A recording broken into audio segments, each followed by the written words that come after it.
Bienvenue pour ce nouvel épisode au sein des forges de l'Adeptus Convertum. Aujourd'hui, nous allons réaliser une série de conversions simples pour donner une famille à notre matriarche du précédent épisode. Pour thématique, cet épisode se penchera sur la démarche pour convertir toute une unité avec cohérence et méthodologie. Alors, entrez avec moi dans les égouts putrides de l'Adeptus Convertum.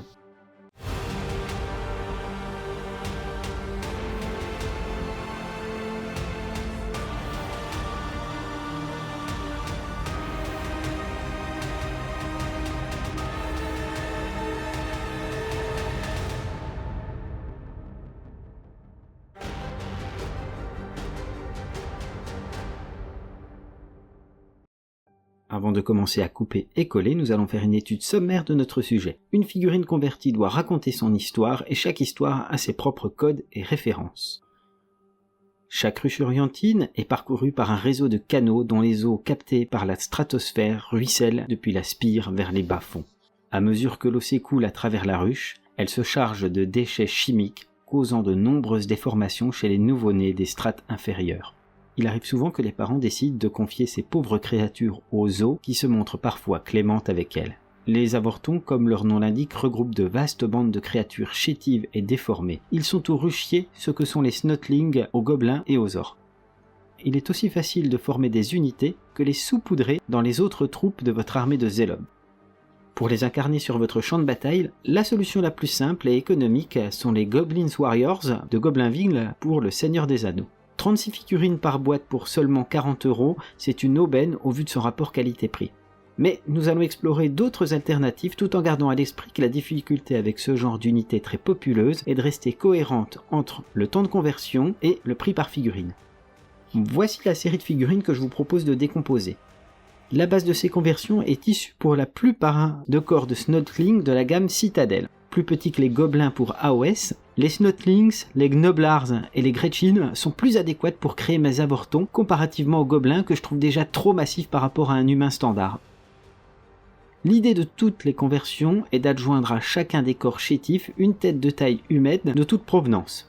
Cet écart entre les proportions de la tête humaine et du corps des Snotlings vont être très proches des proportions physiques d'un enfant en bas âge. C'est donc parfait pour incarner les avortons. Abordons la thématique principale de cet épisode, convertir une unité entière et a fortiori créer une armée personnalisée.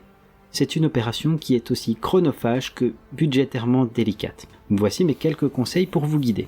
Commençons par le temps à passer sur vos conversions d'unités. Avant de couper et coller, réfléchissez pour aligner le temps prévu sur chaque figurine en fonction de son nombre de points sur la table de jeu. Lorsque j'imagine ma future unité, j'anticipe les étapes de conversion de chaque figurine. Personnellement, je m'impose la règle suivante lors de mes sessions de modélisme. Un point sur la table est égal à 1 minute de montage. En d'autres termes, une unité de 10 cultistes à 5 points chacun ne doit pas me prendre plus de 50 minutes à monter et convertir. Cela va permettre de mieux gérer mon temps de montage de mon unité et aussi de planifier un nombre adapté d'étapes, surtout s'il s'agit d'une unité populeuse. Et soyons honnêtes, un nombre restreint de figurines magnifiquement converties dans l'unité serait vite noyé dans la masse et perdrait tout impact ou serait tout simplement interprété comme son QG. C'est bien l'effet de répétition d'un simple élément converti dupliqué sur toute la masse qui va créer la cohérence de l'unité et sa puissance visuelle. Prenons l'exemple de ce premier avorton. Il s'agit d'une conversion d'une extrême simplicité mais redoutablement efficace. Une grosse tête, très identifiable, sur un corps chétif. Mon point focal est la tête du ranger Skitari. Elle est posée sur le corps d'un Gnoblar de la boîte de Gutbuster pour Blood Bowl. J'ai choisi ce corps dans la gamme Blood Bowl pour plusieurs raisons. D'abord, l'attitude bagarreuse des Gnoblars en guenilles colle avec l'idée d'une foule en colère. Et deuxièmement, en regardant le détail des photos des grappes sur le site de Games Workshop, je peux voir que tous les corps sont déjà séparés des têtes. Aucune découpe à prévoir et donc un sacré gain de temps en perspective. Il était donc extrêmement aisé de les modifier pour arriver à mon résultat attendu. Abordons le second point important dans la conversion d'une unité entière ou d'une armée entière. À moins que vous ne disposiez d'un budget illimité, la question du prix payé pour chaque unité devra se poser. Dans le cas d'une armée populeuse comme les zélotes, il est plus intéressant de se poser la question du prix maximum par figurine. Pour exemple, les cultistes du chaos vendus en boîte de 5 cultistes pour 8€ sont donc à 1,06€ l'unité. Mais globalement, une troupe populeuse est généralement autour des 2,50€ par figurine pour une troupe basique. La première étape sera donc de sélectionner une boîte de base la plus rentable possible, c'est-à-dire celle à partir de laquelle vous ajoutez le minimum d'éléments de conversion extérieurs, ou du moins dans le respect de votre budget. À mon sens, évitez de constituer une unité uniquement à partir de bits au détail. Le coût de revient par figurine sera rapidement élevé et surtout, vous passerez à côté des nombreux rabios utiles pour vos futures conversions. Mais revenons à mes avortons zélotes avec un choix plutôt atypique. L'équipe de Snotlings pour Blood Bowl peut constituer une excellente solution. Comprenant 26 corps de Snotlings pour moins de 30€, soit environ 1€ l'unité, il vous restera donc 1,50€ pour trouver les têtes adéquates, à moins que j'ai un stock dormant sagement dans ma boîte à rabios. Une autre solution, et de loin la plus intéressante, est de construire votre unité en mutualisant un autre projet ou une autre unité de l'armée à la manière d'un start collecting. Le principe est simple à dénoncer mais nécessite un peu de projection. Pour exemple, reprenons mon équipe de Blood Bowl favorite, les Gutbuster Ogres. Pour moins de 30€ avec les réductions du pack Planet Wargame, vous aurez les 12 Snotlings, mais aussi et surtout 4 Green pour créer une autre unité. Je ne résiste jamais à l'ajout de Green dans mes armées et en l'occurrence, je les ai utilisés pour créer des plateformes d'armes lourdes mobiles pour soutenir les fidèles. D'ailleurs, dites-moi en commentaire si vous souhaitez un épisode dédié pour créer cette unité. En d'autres termes, si on compare au prix des Ogreen pour 40k, 42€ les 3 Ogreen, en constituant une bande d'Ogreen zélotes, mes Snotlings me sont offerts. C'est un bonus à la gloire de la foi nouvelle. En réfléchissant vos armées de la sorte, vous garderez le contrôle et garnirez rapidement votre étagère de projet et votre boîte à rabios de pièces utiles. Dernière étape, ajoutez des éléments de conversion appelés bits. Plusieurs solutions s'offrent à vous. Votre boîte à rabios, gratuite mais forcément limitée en nombre pour une grosse unité, vous pouvez également faire appel à la communauté. Comme vu avant, mutualiser vos projets en amont vous permet de gérer avec précision vos besoins et surtout s'ils nécessitent de nombreux exemplaires d'un bits en particulier. L'achat de bits à l'unité sur des sites dédiés tels que BitStore, Garage à Bits ou sur eBay, c'est une solution pratique mais souvent onéreuse au final et avec des stocks souvent limités pour créer de grosses unités. Enfin, la dernière solution consiste tout simplement à faire imprimer en 3D la série de pièces qui vous est manquante. Voilà, nous avons abordé dans les grandes lignes la méthodologie.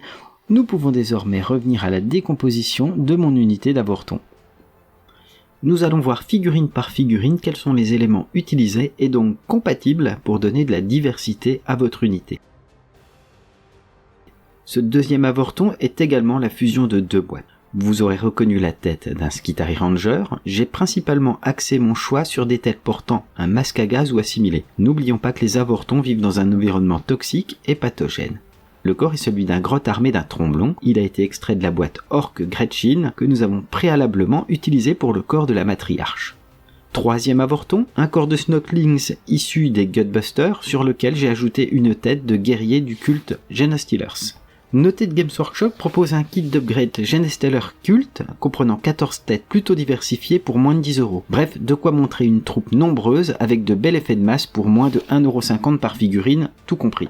Ici, un autre avorton très classique, c'est la fusion d'une tête Skitari et d'un corps de Snotlings. J'aime particulièrement la pose de celui-ci et la main tenant un tesson de bouteille cassé. Cette main sera d'ailleurs coupée puis greffée sur d'autres Snotlings ayant une pose différente pour renforcer ma cohérence d'unité. Cet avorton dénote un peu du reste de l'unité mais représente une version alternative un peu plus sauvage.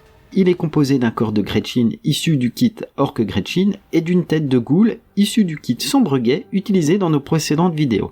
Vous l'aurez compris, cela veut dire que l'utilisation d'une boîte de ghoul pour AOS est une idée intéressante pour mutualiser 2 unités d'un coup. D'un côté, vos avortons, basés sur des Snotlings sur lesquels vous ajoutez la tête des ghouls, et de l'autre, une unité de mutants avec les têtes du kit d'upgrade Genestealers et le corps des ghouls.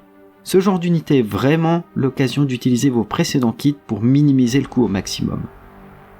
Tous ces avortons utilisent les mêmes kits que les précédents, la tête Skitari ou des guerriers du culte Genestealers posés sur le corps d'un Snotling de l'équipe Gutbuster. Pour créer les cocktails Molotov, j'ai simplement découpé un réservoir de lance-flammes sur lequel j'ai collé un petit morceau de flamme issu de Brimstone Horror qui était dans ma boîte à radio. Last but not least, ce charmant petit avorton obèse. Il partage la même ascendance que l'avorton décorant le socle de ma matriarche. C'est un Nurgling sur lequel j'ai simplement ajouté une tête de Skitari. la diversité comique des Nurglings pourront vraiment ajouter une jolie touche à votre horde. J'adore les saupoudrer sur mes socles de QG ou sur mes véhicules.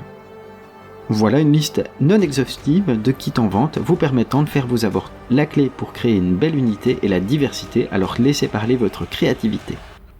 Cet épisode d'Adeptus Convertum est terminé, vous disposez désormais d'une horde d'avortons braillards pour convertir vos ennemis. Je vous dis à bientôt dans les forges de l'Adeptus Convertum.